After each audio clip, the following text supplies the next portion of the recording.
this lesson is going to be an introduction to the process of titration, which is analyzing mathematically the reaction of an acid with a base. And so what we need to do, we're going to be given a lot of situations in which you might have more acid that's being added than base, or more base that's being added than acid. And so what I've done is I've created some rules that we're going to go over to help you to analyze these problems.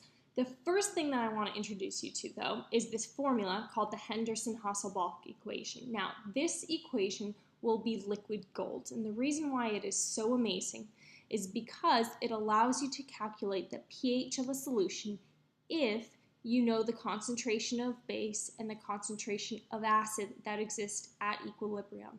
So if you're given, or if you know the concentration of both base and acid, you do not have to use an ice chart to figure it out. All you have to do is plug it into this equation. So we'll get lots of practice with this as we're moving along. This equation will be given to you on the AP, by the way. Okay, so here are the rules that I came up with in order to try and make these types of problems make more sense. The first one, if you have extra strong base, so it doesn't matter if you are reacting that strong base with a weak acid or a strong acid, it doesn't matter. Hydroxide ions, all you have to do is use that concentration of hydroxide ions to calculate the POH. That's it. Because at that point, you don't have any more acid left over. Therefore, you can just use the concentration of OH to calculate POH. Same thing, very similar with a strong acid. Doesn't matter if you're reacting it with a weak base or a strong base. If you have excess strong acid, what that means is that all you need to do is use the concentration of hydrogen ions now that are left over to calculate the pH. Okay?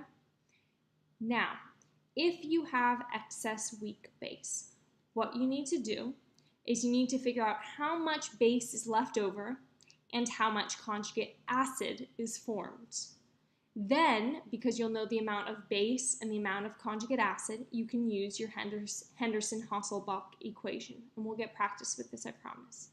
For excess weak acid, again, figure out how much this time acid is left over and how much conjugate base is formed, and then you can use the Henderson-Hasselbalch equation.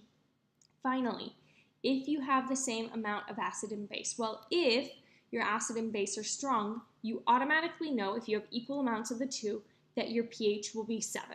Now, if one of them is weak, then you have to determine the pH of the solution by looking at the salt, which is what we did in the previous lesson. Looking at salts, figuring out whether they're going to form basic solutions or acidic solutions, using ice charts and calculating the pH. All right? So the easiest problems that you'll be dealing with are number 1, number 2, or number 5 if it's a strong acid and a strong base. Number 3, number 4, and the second part of number 5 are not extremely challenging, but they do require some work, and so that's why I'm dedicating this entire lesson to this concept. So let's look at a bunch of practice problems, and then you'll work on practice problems in class. All right, so first example problem. It says calculate the pH when 24.9 milliliters of 0.100 molar nitric acid, so that's a strong acid, is added to 25.0 milliliters of 0.10 molar KOH. Well, potassium hydroxide is a strong base. So this is a strong acid and a strong base. Keep in mind, before you even get started, because you are adding two concentrations, two solutions together, you need to find the new concentration once they're mixed together. So in this, I'm going to show you one example of it, but for the rest of the time, I'm going to assume that you can do it. So for the nitric acid, the initial concentration is 0.100 molar, okay? That equals however many moles, I'm not sure, divided by the initial volume in liters. So I moved that decimal place over 3 places. So I can find the number of moles of nitric acid really easily. It's 0.00249 moles. To find the new concentration, what I need to do is I now need to divide that by the total volume, which is now going to be 49.9 milliliters because I added the two volumes together, or 0.0499 liters. And so the concentration I get for nitric acid is 4.99 times 10 to the negative second molar.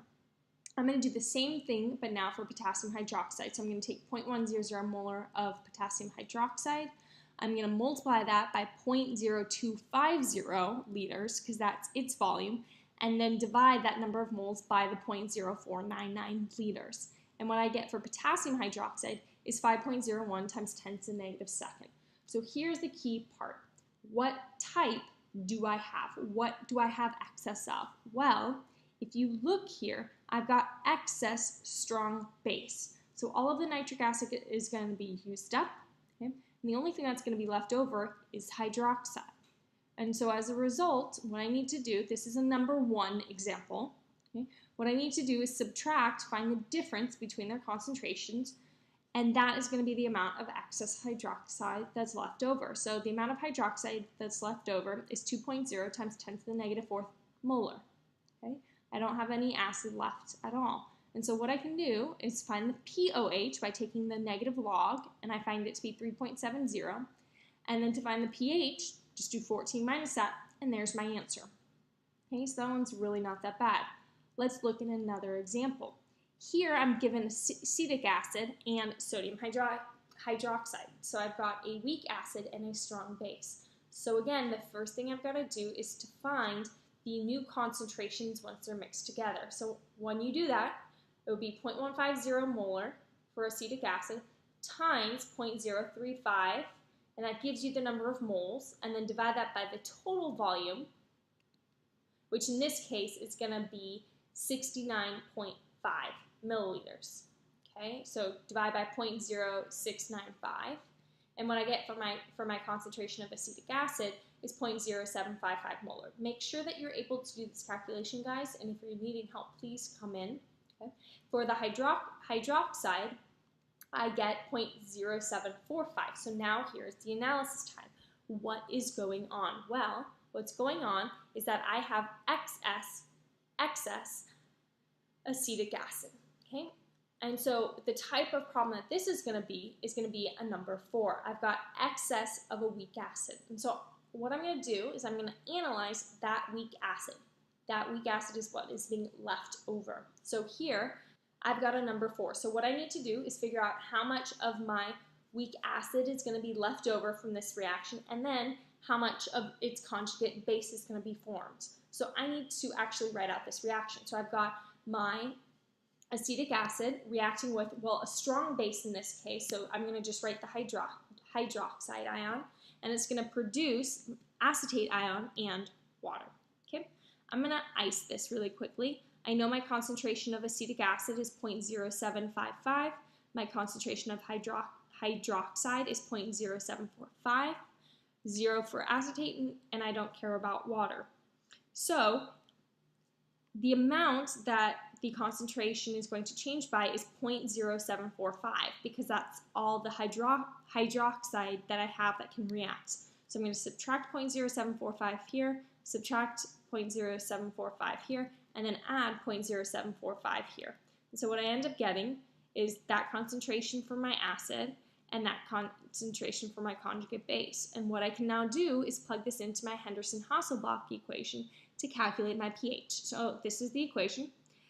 My pH equals my pKa, which is the negative log of my Ka, just like pH is the negative log of hydrogen ions. So I'm going to do the negative log of 1.8 times 10 to the negative 5th plus the log of my base, which is 0.0745, divided by my acid, which is 0.0010. And so when I calculate this, when I do all of this math, I end up getting my pH, which is 6.61. Okay? So by figuring out how much of your acid is left over and how much of your conjugate base there is, what I'm meaning is actually show the reaction, show all of your strong base being used up, and then figure out how much of your weak acid and your weak base are going to be present at equilibrium, and therefore you can use your Henderson-Hasselbalch equation. Let's look at another example. Okay? Here I have the same problem, except I start with 35.0 milliliters of sodium hydroxide, not 34.5. So again, I've got to recalculate my concentrations once they're mixed. My new concentration is 0.075 molar and 0.075 molar. So this case, since they're equal, I have a number 5 on my hands. Unfortunately, because acetic acid is not a strong acid, this is not going to just be neutral at equilibrium. Instead, I've got to figure out what salt is going to be produced, and as a result, what the pH of the solution. Okay? So I know that when acetic acid and sodium hydroxide or hydroxide react, what's going to be formed is my acetate ion and water. Okay? So now what I'm going to do, I'm going to create my ice chart. Okay? I know, since I have 0.075 molar here and 0.075 molar of my base, 0 of acetate, we don't care about water, since it's going to change by 0.075 for both of my reactants and add 0.075 for acetate, my concentration of my acetate ion is going to be 0.075 molar. Okay? So this is my salt. My salt would be, if I hadn't ignored the sodium, it would have been sodium acetate, NaC2H3O2. But I ignored the sodium, so I've just got my acetate ion, which makes it a lot easier. Question, is this going to act as an acid or a base? Well, obviously, it's a very familiar example here, but this is going to be a weak base because it's the conjugate base of acetic acid.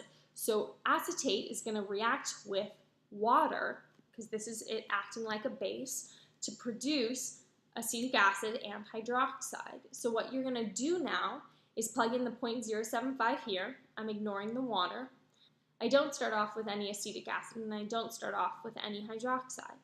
Okay, so this is just a weak base problem, so I'm going to subtract x, add x, add x. What I end up getting is 0.075 minus x, x and x. Okay. I'm going to use my Kb now. Notice in the previous problem I gave you Ka. So what you have to do is take 10 raised to the negative 14th and divide that by your Ka, because remember Ka times Kb equals 10 to the negative 14th. And so what I get here, my Kb, I'm going to really quickly write out my base dissociation expression. It's going to be the concentration of acetic acid times the concentration of hydroxide divided by the concentration of acetate. Okay.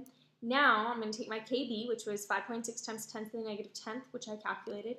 That equals my x squared, because it's x times x, divided by 0.075, because I'm going to ignore the minus x. And so what I end up getting for x is 6.48 times 10 to the negative 6. That's my concentration of hydroxide, so my pOH is 5.19, therefore my pH is 8.81. So for this problem, honestly, this type of problem, the number 5, is probably the most difficult, simply because once you show the reaction for the acetic acid and the hydroxide, you would think you would be done, but unfortunately, because you've created a conjugate base, you need to see how that would react. And that's going to act as a weak base, and therefore you need to then complete a weak base problem. However, you've already learned how to do that. So the issue with these problems is simply getting enough practice to be able to identify what type of problem you have. So this is a number 5. Let's look at another example. Here I have even more sodium hydroxide. I have 35.5 milliliters. So my concentration of acetic acid here, when I redo the concentration again, I get 0.0745 molar, and for hydroxide, I get 0.0755 molar. Now this problem is going to be easy because I end up with more hydroxide, which is a strong base. So this is going to be a number 1. I end up with a concentration of hydroxide of 0.0010 molar, and therefore I can just plug that into my pOH equation, getting a pOH of 3.00. From there, I can just find my pH. So when you have excess strong acid or strong base, the problem is really easy. The difficulty comes when you have excess of a weak acid or a weak base. I wouldn't call it hard, I would just say that it is a more involved problem. Let's do one very last question. Here I'm given a weak base and a strong acid, HCl. Okay, so I'm going to quickly find the concentrations of both of these once they're mixed. So the concentration of ammonia is going to be 0.386 molar, while the concentration of my hydrochloric acid is going to be 0.357 molar. And so automatically in my brain, I know I'm going to have excess of a weak base. Therefore, since I have excess of a weak base, I've got to figure out how much of my weak base I'm left over with and how much of its conjugate acid is going to form. So I'm going to write the reaction of ammonia with hydrogen ions. So ammonia reacts with hydrogen ions, and that's going to produce an ammonium, NH4+. Okay? So ammonium is the conjugate acid of ammonia. So I'm going to ice it. I'm going to put 0.386 molar for my ammonia, 0.357 for hydrogen ions, and 0 for ammonium. I'm going to subtract 0.357 because all of the hydrogen ions are used up, add 0.357, and what I end up getting is 0.029 and 0.357. Now, since I know the concentration of my weak base and my weak acid, I can simply use the Henderson-Hasselbalch equation. And so it's going to be my pH equals the negative log of my Ka, which was given to me. Notice my Ka itself wasn't given, it was my Kb that was given to me. So you need to take 10 to the negative 14th, divide it by my Kb, and that'll give you your Ka. I'm going to add to that the log of my base concentration, which was the 0.029 because ammonia is your base, divided by 0.357 because that's your acid. And what you get for your pH is 8.16. So after analyzing this problem, the very last thing I want you to do is to decide what type this is. Is it number 1, 2, 3, 4, or 5? And we'll discuss this in class.